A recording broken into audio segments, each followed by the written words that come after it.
भारत विकास परिषद के राष्ट्रीय अध्यक्ष आदरणीय गजेंद्र सिंह जी, महामंत्री श्रीमान श्याम शर्मा जी, श्रीमान महेश शर्मा जी, उपस्थित सभी नागरिक सज्जन, माता भगिनी,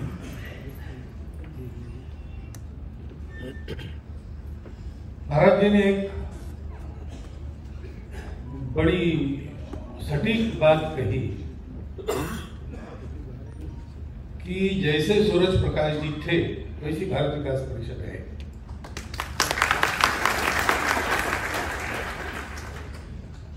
उनके शताब्दी के समापन समारोह में हम उनको स्मरण कर रहे हैं।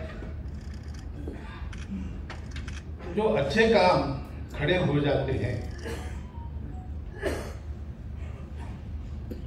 एकदम छोटे स्वरूप में, बिना किसी सहायता के, बिना किसी शोर शराबे से,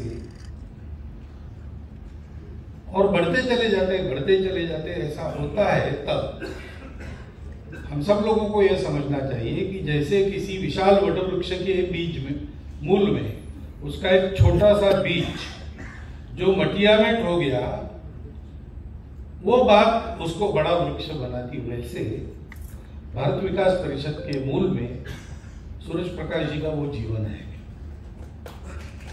वो एक अच्छे डॉक्टर थे,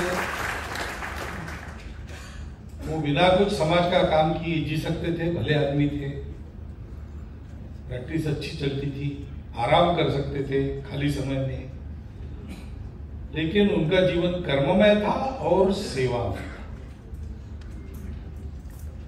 बहुत लंबा चौड़ा उनके बारे में इसलिए नहीं बोलूंगा कि उनका जीवन बीता, अलौकिक रूप से तो बीत गया, परंतु भारत विकास परिषद के रूप से उनका जीवन अभी भी चल रहा है। तो बताने की आवश्यकता नहीं, आप अपनी आंखों से देख लीजिए, ऐसा कह सकते हैं। और भारत विकास परिषद के कार्यकर्ताओं को यह ध्यान में रखना है कि जिस बीज के अंतर की अभिव्यक्ति वृक्ष होता है, उस बीज को समझ के वृक्ष को वैसा ही सरसाना है। क्योंकि सेवा करने वाली संस्था इस नाते भारत विकास परिषद संभ्रांत लोगों की पहली संस्था नहीं है, और भी संस्था है, परंतु भारत में काम होना है तो और कहीं होता है, वैसा ही यहां कर लिया, ऐसा होता नहीं, ऐसा कहीं भी नहीं होता है। आपने एक कार्यक्रम इस सभागृह में किया, कल अगर दूसरे सभागृह में करेंगे तो यहाँ की कई बातें आपको बदलनी पड़ेगी, क्योंकि वो अलग प्रकार से बना होगा, वहां की कैपेसिटी अलग होगी, वहां की रचना अलग होगी, कई बातें होगी। तो काम तो नकल करके नहीं होता है, काम जो होना है उसके नीचे एक अधिष्ठान होता है, उस अधिष्ठान के आधार पर काम होता है। मैं ये कह सकता हूं क्योंकि सूरज प्रकाश जी संघ के स्वयंसेवक थे, और उनके समय में भी वही आज भी है, संभ्रांत लोगों की सेवा करने वाली संस्थाएं जो आज है वो तब भी थी, और अपने देश के भी संभ्रांत लोग वहीं जाकर जो कुछ करना है वो करते थे। एक अलग से संस्था स्थापन करने की जरूरत क्या पड़ी? उनके संबंध सर्वत्र थे, वो तो इसी संस्थाओं में रह भी चुके थे भी भारत विकास परिषद की स्थापना के समय, लेकिन अलग से उसी काम को करने की क्या आवश्यकता उनको लगी होगी, उसकी कल्पना मैं कर सकता हूं, क्योंकि मैं भी संघ का स्वयंसेवक। सेवा यह जो शब्द है वो शब्द एक ही है, उसको हम अंग्रेजी भाषांतर करते तो सर्विस कहते हैं, परंतु इसके पीछे की जो कल्पनाएं हैं वो उधर अलग है, इधर अलग है। भारत की अपनी कल्पना है सेवा की।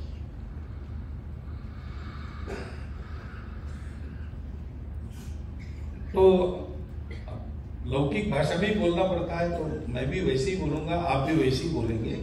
अपने समाज में सेवा की बड़ी आवश्यकता है, परंतु अपने देश में ऐसा वाक्य नहीं कहा जाता। अपनी परंपरा में जो सेवा करता है उसको सेवा करने की आवश्यकता होती है। अपने देश में इतना सारा समाज है, उसके पास सुविधाएं नहीं है, शिक्षा नहीं है, स्वास्थ्य के लिए व्यवस्था नहीं, ये बातें सही है और वो देनी चाहिए, ये भी सही है। लेकिन हम नहीं करेंगे तो कोई और करेगा, ये भी सही है। हमने नहीं की, किसी और ने की, ये भी हम देख रहे हैं। तो सेवा की आवश्यकता तो हमको है। और हमारे यहां ऐसा कहते हैं कि स्वामी विवेकानंद कहते थे कि ये दरिद्र नारायण और मूर्ख नारायण तुम्हारे सामने है, विनम्रता पूर्वक उसका वंदन करो। क्योंकि एक बार वो अपनी कल्पनाएं बता रहे थे। हम जानते हैं स्वामी विवेकानंद पहले से विश्वासी व्यक्ति नहीं थे, वो स्केप्टिकल थे। वो सबको पूछते थे, आपने भगवान भगवान कर रहे हैं, दिखाया क्या, अनुभव है क्या? फिर रामकृष्ण परमहंस के पास गए तो उन्हें कहा, देखता हूँ, रोज देखता हूँ, तुमको देखता हूँ, उससे ज्यादा स्पष्ट देखता हूँ, और तुम मेरे जैसा करोगे तो तुमको भी दिखेगा। तो उनके साथ लग गए, लेकिन रामकृष्ण परमहंस के अंत तक उनकी परीक्षा लेते रहे।